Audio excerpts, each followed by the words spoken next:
Hello friends, இன்றைக்கி நம்ம RRB ALP எக்ஸாம்ஸில் CBT டூவில் பேசிக் சயின்ஸ் அண்ட் இன்ஜினியரிங் ஒரு முக்கியமான பார்ட் டிராயிங் இன்ஸ்ட்ருமெண்ட்ஸ். இதுலேருந்து வர டேரெக்டாக கொஷின்ஸ் வரும். ஆனால் நம்ம ஆளுங்க இதில் ரொம்ப ஈஸின்னு நினச்சிட்டு தப்பு பண்ணிடுவாங்க. இன்றைக்கி அந்த மார்க்ஸை நம்ம எப்படி கன்ஃபார்ம் பண்ணுறதுன்னு பார்ப்போம். முதல்ல இந்த கொஷினை பாருங்கள். What is the standard size of a B2 drawing board? B2 drawing போர்டோட சைஸ் என்ன அப்படின்னு கேட்குறாங்க. எக்ஸாம்ஸில் இப்படி தான் டேரெக்டாக என்ன பண்ணுவாங்க, கொஸ்டின்ஸ் உங்களுக்கு கேட்பாங்க. ஆப்ஷனை பாருங்கள், எல்லாம் ஒரே மாதிரி இருக்கும்.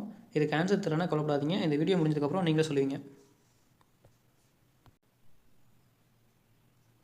இங்கே தான் ஸ்டூடெண்ட்ஸ் தப்பு பண்ணுறது. டிராயிங் போர்டோட சைஸுக்கும் T² சைஸுக்கும் கன்ஃபியூஸ் ஆகிப்பாங்க. அதே மாதிரி முதல்ல 2 போர்டு B0 B1 அதோட திக்னஸ் 25 mm இருக்கும். அடுத்த 2க்கு B2 B3க்கு வந்து 15 mm என்ன இருக்கும், திக்னஸ் இருக்கும். இதை நோட் பண்ணிக்கோங்க. அதனால் எப்போவுமே கொஷினில் சைஸ் கேட்டிருக்காங்களா இல்லை திக்னஸ் கேட்டிருக்காங்களான்றதை நல்லா பார்த்துக்கோங்க. டிராயிங் போர்டு நல்லா காஞ்ச மரத்தில் சீசன்ட் வுட்டில் செஞ்சுருப்பாங்க. முக்கியமாக working edge left hand side இடது பக்கமாக இருக்கும். அப்புறம் இந்த மினி டிராஃப்டர் இருக்கே, இது வந்து உங்களுக்கு ஒரு ஆல்ரவுண்டருங்க. T², ப்ரொட்ராக்டரு, ஸ்கேலு, இது 3 தனித்தனியாக பண்ணுற வேலையை மினி டிராஃப்டர் சேர்ந்து ஒன்றா என்ன பண்ணிடும், 3 வேலையை செஞ்சிடும். இப்போ ஃபுல் ஸ்கேலுன்றது வந்து உங்களுக்கு டைமென்ஷன் மாறாதுங்க. ஃபார் எக்ஸாம்பிள், உங்கள்கிட்ட 100 ரூபா இருக்குது. அந்த 100 ரூபாயை நீங்கள் உங்கள் ஃப்ரெண்டுக்கு அப்படியே கொடுத்துட்றீங்க. அப்படின்னா உங்களோட அமௌண்ட் என்ன பண்ணல, சேஞ்ச் ஆகலை, அப்படியே தான் இருக்குது. அதனால் என்ன பண்ணுறாங்க, ஃபுல் ஸ்கேல் அப்படின்னு சொல்கிறாங்க. இப்போ நீங்கள் டிராயிங் ஸ்கெட்ச் பண்ணும்போது சேம் சைஸ் நீங்கள் என்ன ரெடி பண்ண போகிறீங்களோ, ஒரு டயாமீட்டர் வந்து இது 10 mm அப்படின்னா நான் 10 mm என்ன பண்ணுறேன், டயாமீட்டர் போடுறேன் அப்படின்னா அது ஃபுல் ஸ்கேல். இப்போ அதே வந்து டயாமீட்டர் எனக்கு என்லார்ஜ் பண்ணுறேன் அப்படின்னா சேம் உங்களுக்கு என்ன பண்ணுது, ஸ்கொயர்ஸ் ஷீட் இருக்குது. ஷீட்டில் நம்ம என்ன பண்ணுறோம், சர்க்கிள் ஸ்கெட்ச் பண்ணுறோம். இப்போ 2:1 அப்படின்ட்டு எனக்கு அப்போ 10 இருந்தது என்ன இருக்கும், என்லார்ஜ் பண்ணும்போது 20 mm டயாவாக மாறி இருக்கும். இப்போ இதே நீங்கள் வந்து என்ன பண்ணுறீங்க, ரெடியூஸ் பண்ணுறீங்க அப்படின்னா 10/2 என்னவாயிடும், 5ஆக மாறிடும் டயாமீட்ரு. இப்போ நீங்கள் 2 பேர் என்ன பண்ணுறீங்க, 50 ரூபா வச்சுருக்கீங்கன்னு வச்சுக்கோங்க. அது 2 பேர் சேர்ந்து ஒருத்தருக்கு என்ன பண்ணுறீங்க, கொடுக்குறீங்க. அப்படின்போது 50 சேர்ந்து நேரம் 100 ஆகிடும், என்லார்ஜ் ஆகிடும். கம்மியாக இருந்தது கூட ஆகுது. இதை ரெடியூஸ் பண்ணுறீங்க அப்படின்னா உங்கள்கிட்ட ஒரு 100 ரூபா இருக்குது. அதை நீங்கள் என்ன பண்ணுறீங்க, 1 அது 2 பேருக்கு 50 பிரித்து கொடுக்குறீங்க. அப்படின்னா 100 இருந்தது என்ன ஆயிடுச்சு, 2 பிரிஞ்சு 50 ஆயிடுச்சு. அது ரெடியூஸ்டு ஸ்கேல். இப்போ இந்த நம்பர்ஸ் மட்டும் ஞாபகம் வச்சுக்கோங்க. 1500, 1000, 700, 500, 350, 250 இந்த நம்பர்ஸ் மட்டும் உங்களுக்கு ஞாபகம் இருந்ததுன்னா நீங்கள் என்ன பண்ணிடலாம், போர்டோட சைஸ் எல்லாத்துக்கும் ஈஸியாக எடுத்துகிட்டு வந்துடலாம். First 1500, 1000ன்றது B0. நெக்ஸ்ட்டு இந்த 1000, 700 B1. இந்த 700, 500 சேர்ந்து B2. நெக்ஸ்ட் இந்த 500, 350 சேர்ந்து என்ன ஆகும் உங்களுக்கு, B3. இந்த 350, 250 சேர்ந்து என்ன ஆகிடும், B4. திக்னஸ் பார்த்தீங்கன்னா முதல் B0, B1 2 drawing போர்டுக்கும் 25 mm thickness இருக்கும். இது லென்த்து, இது வித்து, இது திக்னஸ். அதே தான் எல்லாத்துக்கும் லென்த்து வித்து, இது திக்னஸ். ஃபஸ்ட்டு 2த்துக்கும் 25 mm திக்னஸ்ஸு B0, B1க்கு. B2, B3, B4க்கு 15 mm திக்னஸ். ஆங்கிள் வந்து நீங்கள் டிராயிங் போர்டு என்ன பண்ணியிருப்பாங்கன்னா ஹரிசாண்டலாக 20 டிகிரி வந்து என்ன பண்ணியிருப்பாங்க, இப்படி ஸ்லாண்டாக வச்சுருப்பாங்க. உங்களுக்கு இப்படி டிராயிங் போர்டு இருக்குன்னு வச்சுக்கோங்க. ஒரு எக்ஸாம்பிள் பார்ப்போம். நீங்கள் ஒரு இன்ஜினியரிங் காலேஜோட ஸ்டூடெண்ட்டாக இருக்கீங்க. நீங்கள் எந்த டிராயிங் போர்டு யூஸ் பண்ணுவீங்க, பெரிய ஆஃபீஸில் தான் B0, B1 drawing board use பண்ணுவாங்க. காலேஜ் லேபில் சின்ன போர்டு தான், அதாவது B2 இல்லை B3 தான் என்ன பண்ணுவாங்க, யூஸ் பண்ணுவாங்க. அடுத்து ஸ்கேலு. ஒரு பெரிய மிஷினை நம்ம பேப்பரில் வரையணும்னா என்ன பண்ணுவோம்னா ரெடியூசிங் ஸ்கேலை யூஸ் பண்ணுவோம். உதாரணத்துக்கு இப்போ ஒரு மிஷின் எடுத்துக்கலாம். இப்போ ஒரு காரே நீங்கள் என்ன பண்ணுறீங்க, வரைகிறீங்கன்னு வச்சுக்கோங்களேன்.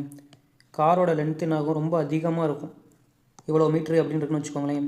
அவ்வளோ மீட்டரையும் நம்ம என்ன பண்ண முடியாது, பேப்பரில் அவ்வளோ மீட்டருக்கு இவ்வளோ லென்த்தில் கார் இருக்குது அப்படின்னு என்ன பண்ண முடியாது, வரைய முடியாது. அதனால் என்ன பண்ணுறோம், இந்த இடத்துல நீங்கள் ரெடியூசிங் ஸ்கேல், அதாவது இப்போ 100 mm இருக்குது ஒரு இடம், ஒரு ஆப்ஜெக்ட் ஏதோ ஒன்று இருக்குது அப்படின்னா 100 mm 10 mm கன்சிடர் பண்ணி நம்ம என்ன பண்ணிக்கிறோம், குறைச்சி வரைகிறோம். அதுதான் உங்களுக்கு ரெடியூசிங் ஸ்கேல்.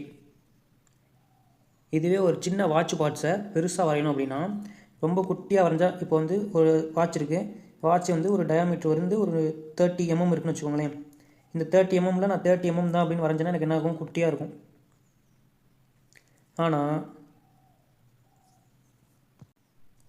அதனால நான் என்ன பண்ணுறேன், என்லார்ஜ் ஸ்கேல் யூஸ் பண்ணுறேன். 30 mm 60 mm வச்சு வரைஞ்சேன்னா எனக்கு என்ன ஆகும், இன்னும் பெருசாக இருக்கும், பார்க்குறதுக்கு டிசைன் கரெக்டாக என்ன பண்ணிக்கலாம், நம்ம வரைஞ்சிக்கலாம். லாஜிக் புரிஞ்சிருக்கும்னு நினைக்கிறேன். ஃபார் எக்ஸாம்பிளுக்கு இங்கே என்ன பண்ணியிருக்காங்க பாருங்கள், டிராயிங்கை 360 mm லைன் ஒரு கோடு இருக்கான், அது 360 mm லென்த் இருக்கான். அது என்ன பண்ணுறாங்க, ஆக்சுவல் சைஸ் இதுதான், அதை பாதியாக என்ன பண்ணி 180 mm என்ன பண்ணுறாங்க, இந்த இடத்துல 320 இருந்துச்சு, இங்கே வரையும் போது 180 mm வரைஞ்சி முடிச்சுக்கிறோம். இன்னொரு எக்ஸாம்பிள் பாருங்கள்.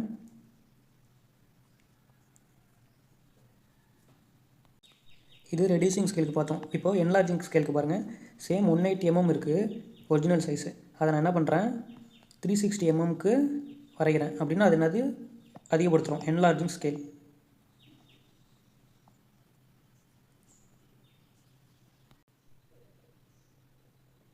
எக்ஸாம்ஸில் எபோனி எட்ஜ் எங்கே இருக்குன்னு கேட்பாங்க. Where is the ebony edge fixed, T ஸ்கொயரோட பிளேட்லையா இல்லை டிராயிங் போர்டோட லெஃப்ட் சைட்லையா?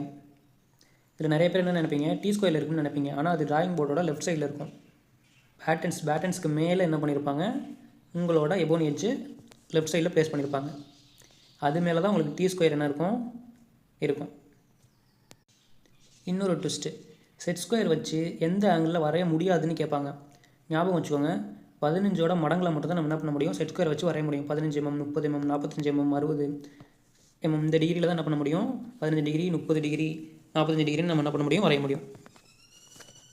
அப்படின்னா என்ன பண்ணாது, 10 டிகிரின்றது வராது. 15 டிகிரி, 30, 45, 60, 75, 90 என்ன போகும், 15ஓட மல்டிபிள்ஸில் ஸ்கெட்ச் பண்ணிக்கலாம். குயிக்காக ஒரு விஷயம் விட்டுலாம். டி ஸ்கொயர் வந்து நம்ம ஹரிசன்டல் லைன்ஸ் வரைகிறதுக்கு மட்டும்தான் யூஸ் பண்ணுவோம். அதே மாதிரி இர்ரெகுலர் கர்வ்ஸ் வளைவாக வரைகிறதுக்கு என்ன பண்ணுவோம், ஃப்ரெஞ்ச் கர்வ்ஸ் யூஸ் பண்ணுவோம். 50 mmக்கும் கம்மியாக வட்டம் போடுறதுக்கு சின்ன காம்பஸ் யூஸ் பண்ணுவோம்.